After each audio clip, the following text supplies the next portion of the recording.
guys, sobrang aga naming nagising kasi papunta kami ng Surat. Kailangan nga naming magbiyahe ng napakalayo and ilang oras para lang makarating dun sa destinasyon kasi meron kaming appointment na hinahabol. Siguro around 9:30 kami nakarating dito sa Surat guys, and bumungad sa amin itong mga nagtitinda ng mga prutas at saka vegetables. Yung lugar nga daw na ito guys, specifically lang siya sa mga nagbebenta ng mga prutas at saka gulay, kaya tinatawag yung lugar na ito bilang fruit and vegetable market. So, nandito na kami ngayon sa Surat. Actually, maaga kaming umalis. 6:50, umalis na kami ng bahay. And nakarating kami ng mga alas 9 na siguro ngayon. And hindi pa kami nakapag-breakfast. So, ang gagawin natin is, tatanungin natin kung open na ba yung police station dito para maasikaso na natin. And kung hindi pa open, hahanap muna tayo ng kakainan. Kasi 11 pa naman yung appointment natin. So, kung natatandaan nyo guys, and palagi kayo nanonood sa mga vlogs natin, siguro alam nyo na inaasikaso nga namin yung police clearance ni Jano dito sa lugar namin. Pero sabi nung agent kasi kailangan muna daw namin pumunta doon sa Surat or ibang mga destination kung saan pwede yung police clearance na pwede for international purposes. Masok na kasi Jano sa loob and it will take her 1 hour para matapos siya doon sa, sa ginagawa. And tignan natin kung gaano ba katagal and kung ano ba yung mga kakailangan nila. Tapos na yung trabaho namin. So, nakuha na ni Jano yung certificate or police clearance niya. Ngayon, kakain na kami since hindi pa kami kumain, guys. We did not have breakfast yet. So, dito kami kakain, guys. So, we'll be ordering our food now. And magbe-breakfast na tayo. And guys, dumating na yung order namin. So, we just bought burger and fries. Tsaka itong inumin. So, kakain na kami. Apela kay Che? Mumbai ni halwa. Ice halwa. Ice halwa. This is curry. Okay. So this is halwa. Gari. Huh? This is gari, not halwa. Gari. What is this? Asusa? Nini, wapa. Ayan guys, nandito kami ngayon para bumili nitong mga sweets. So, nandito kami sa Surat and bumibili na si Jano ngayon and umu-order na siya. So, ayan dito, ang dami nilang mga sweets. So, meron parang mga gift siya. So, open na siya and ito yung presyo. And right over here, marami kang pagpipilian. So, there's a lot of candy sweets. And kung napapansin nyo, there is a lot of people who are currently buying. And Johnny is right over there, currently ordering. Okay. Done? No, they're packing it. Have a lot of sweets. What type of sweets? This one, what is this? Kesar laddu. Laddu. Okay. So, they have this silver foil on top, guys. So, parang, this is what they put in, cashew katri. Yes, Same, right? same. And this is with cashew nuts and all on top, peanuts. Dry fruits. Dry fruits. So, they sell it by box like this. Mithai Magic. 24 carats Mithai Magic. Challenge. There's even bodyguards, guys. Because there's a lot of customers. So, meron silang mga bodyguards and they're giving you, gate pass. So, nandito lang si Doc Milan and waiting for us.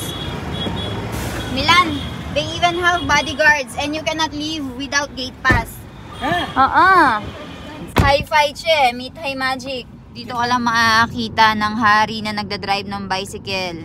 Guys, King of the road. So, pauwi na kami guys. Pero bago kami tuluyang umuwi, pupunta muna kami dito sa Baruch Temple. Swaminarayan Temple, Chehen eh. So, it's at Swaminarayan Temple. And dahil Diwali kasi kahapon and New Year bukas, so, magdadarsan tayo or magpe-prayer tayo. So, napakadaming tao. Papakita ko sa inyo. So, ayan kung napapansin nyo, grabe, napakadaming tao. And, talaga siya, very full. So, kaninang papunta kami dito, meron kaming mga nakitang kakilala. And, meron kaming mga nakasabay. Pero dumiretso kasi kami ng Surat and dito sila pumunta sa Baruch. So, ayun, napakalaki. Look, napakaganda, Napakaganda ng temple.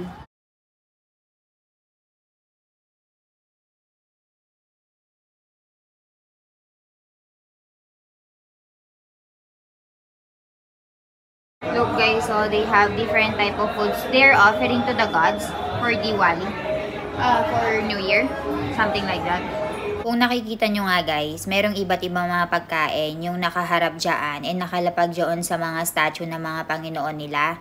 So, ginagawa nga daw nila ito every New Year. So, ngayon nga, ang tinatawag nila dito is angkut. So, ito yung mga offerings nila sa mga Panginoon kasi pinaniniwalaan nila na wala tayong mga kinakain na pagkain ngayon kung hindi tayo binahiyaan ng mga Panginoon. So, yung mga pagkain nga na niluto nilang ito guys at saka yung in-offer ng mga tao, magiging prasad yan and i-distribute sa lahat ng mga devotees na nagpunta dito. Parang ito yung nagiging reminder sa mga tao na lahat ng meron tayong pagkain ay nagiging prasad o offerings mula sa Panginoon. So, binihiyaan tayo ng Panginoon ng iba't ibang mga pagkain para mabusog tayo. At bilang pasasalamat nga ng mga tao sa Panginoon, ay binibigay nila at binabalik nila yung mga pagkain sa Kanya and ino-offer. And hindi yan mapupunta sa wala guys and hindi mapuput into waste kasi ibibigay yan sa mga walang makain, sa mga pumupunta dito. And hindi naman kasi lahat ng mga tao dito sa India may kaya. Usually, medyo maraming mahihirap din. So, sa kanila i-distribute.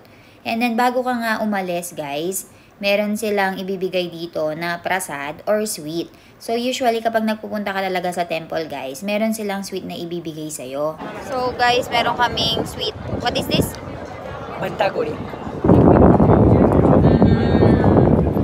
So, there's also an organ donation camp. After you died.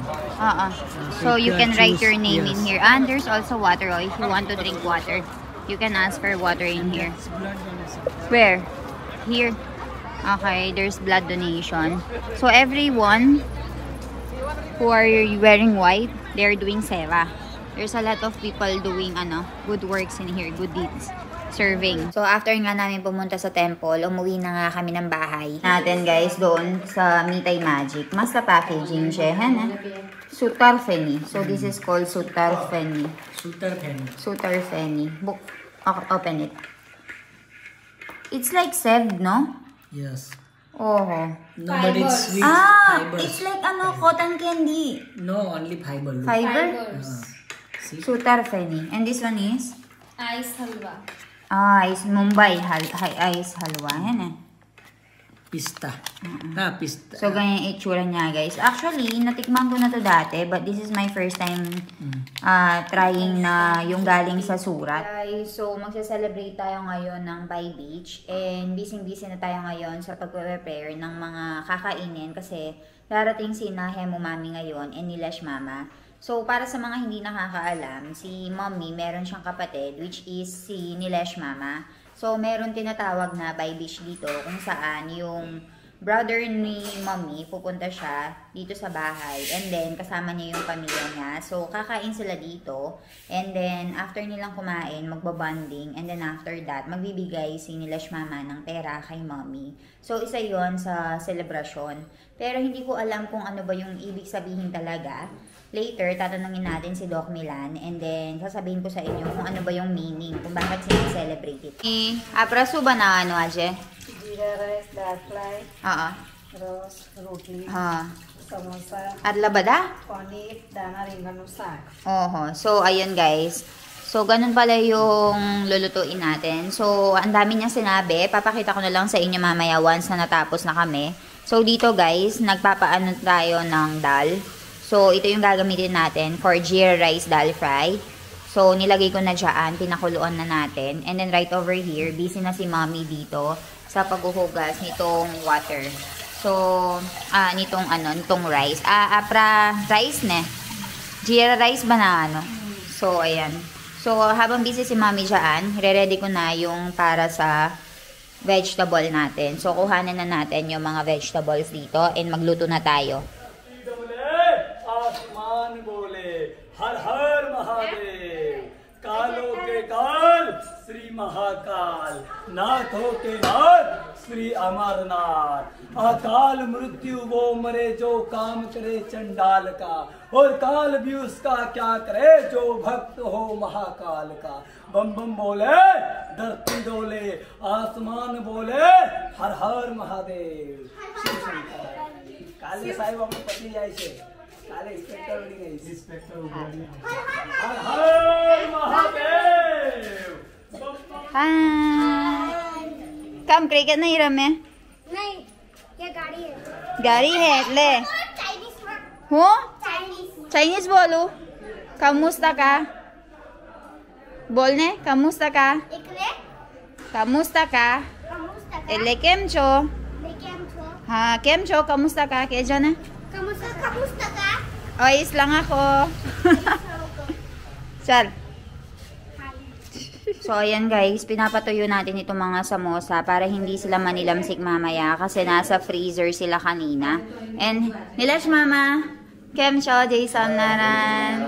Emo mami, Jason naran. And, naksali, keuche, vacation set, le jawano.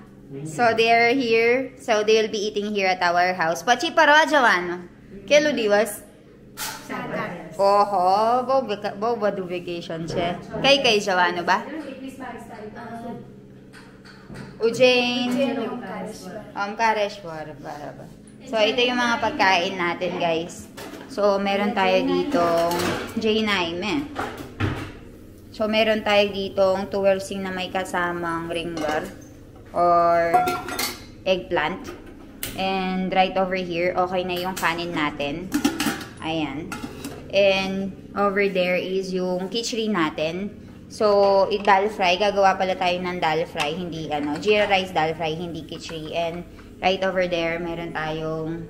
So, tinuturuan ako ngayon ni mother-in-law kung paano ba yung paggawa nitong jeera rice dal fry. So, kung nakikita nyo, meron na yung oil. Pagkatapos, nilagyan niya ng cumin seeds. And kanina, pinaghati niya nga ako ng mga tomatoes. So, ngayon, niluluto muna natin yung mga tomatoes, guys, para lumambot sila. And then, bago nga sila lumambot, lagyan natin sila ng mga masala or spices. So, yung nilagay natin is asafetida or hing, kung tawagin nila dito. Pagkatapos, guys, para mas maging matapang nga yung lasa at malinamnam, lalagyan natin itong green chili na may kasamang luya. So, kung napanood nyo dati guys, pinaprepare na natin ito and hinati-hati natin yung mga luya pagkatapos binlender natin para every time nakakailanganin natin siya, madali na lang and hindi na masyadong time consuming. So, halu-haluin mo nga lang siya guys and ang main purpose natin dyan is lutuin ng maayos yung tomato. Kung sa palagay mo nga guys, malambot na yung tomato, ang gagawin naman natin susunod is maglalagay na tayo ng mga spices. So, lalagyan natin siya ng chili powder. And kung napansin nyo nga guys, dinagdagan ni mother-in-law yung chili powder kasi mahilig nga si mami sa maanghang na pagkain. Pagkatapos, lalagyan lang natin siya ng turmeric powder, cumin powder, and hahalu-haluin mo lang lahat ng mga ingredients na yan. Syempre, depende sa'yo guys kung gaano ba karaming mga spices yung ipaglalagay mo dyan. Pero kami dito kasi guys, since hindi kami kumakain ng onion at garlic, dahil nga sa amin na rin si na mother-in-law and sa religion na pina-follow nila, hindi sila kumakain nun. So, yung pinambabawi namin dito sa lasa ng pagkain namin is yung padamihan ng spices. So, mahilig nga siya maglagay ng maraming cumin seeds at saka ng chili powder. So, after nun guys, para mas maging malinamnam, lagyan natin itong salt. So, medyo maalat-alat din yung timpla ni mother-in-law. So, yun yung pambawi kahit na wala kaming onion and garlic. Pero yung ibang bahay dito guys, yung ibang mga religion, lalong-lalo na yung mga kapitbahay namin, naglalagay sila ng napakaraming onion dyan. So after nga lumambot ng mga kamatis guys, at saka yung mga masala, so ang gagawin naman natin is ilalagay natin yung mixture na yon doon sa dal na pinakuluan natin. And ang sabi sa akin ni mami, itong dal na to guys, hindi siya katulad nung dal na ginagawa natin everyday. Kasi hindi mo siya i-blender o hindi mo siya gagamitan ng mixer para medyo maging buo-buo pa rin yung dal. So after nun, ilalagay mo lang siya dito sa kalan, sisindihan mo. Pagkatapos hahalu-haluin mo lang guys hanggang sa maging isa na yung mixture and hindi na masyado maghiwa-hiwalay yung mga masala. Magluluto na si mami ngayon ng jeera rice. So dito meron siyang ghee mo kinido mami, oil. So yung ginamit natin is ghee instead of oil and then we'll be putting cumin seeds. And then, hintayin lang natin na maluto yung cumin seeds na yan. And that's the time that we'll be putting this rice. So, okay na yung rice natin. Malambot-lambot. And then, after na maano na to guys, tingnan nyo. Yung tubig, naalis na siya. So, So, lalagay na natin ito.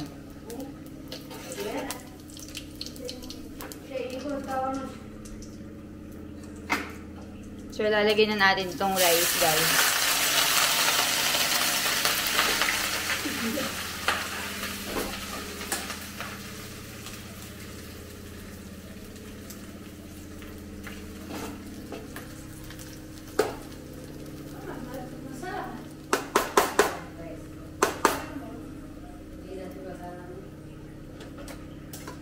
And then, hahalo-haluin lang natin para mahalo yung chia tsaka yung cumin seeds.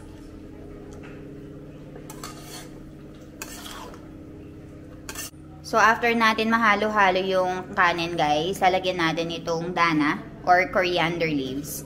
Pachi-patig yung mami. Ave, kasunay na ako, ano? So, finish na yan, guys. So, ang gagawin naman natin mamaya is yung rotli. So, yung rotli natin na yan. So, mamayang kakain na tayo. Doon natin iluluto para mainit siyang isa-serve natin. Guys, tapos na kami magluto sa bahay. So, sinabi ni mami sa amin na bumili nga daw kami ng paneer ngayon. So, kasama ko si Doc Milan. Doc! Hello! Hello! Busy driving. So, bibili kami ng paneer because this is a very special occasion and we don't want to cook at home anymore because we cook a lot of food already at home. So, we will just be buying paneer. Leave the paneer to the expert. Kasi very, very delicious yung paneer. Lalo na dito sa malapit na restaurant na malapit sa amin. It's main dish. Main dish is paneer, right? Yes. And it takes a lot of time to cook, no? Yep. So, we are just gonna buy it outside para less work na rin sa aming dalawa ni Mommy. And more free time to bond with them. So, ayan, we'll just be buying it and I'll update you later. So, nag-stop over kami dito sa Hotel Shraddha Saburi. And dito pala bibili si Doc Milan ng ano guys, ng paneer. So, Hotel Shraddha Saburi.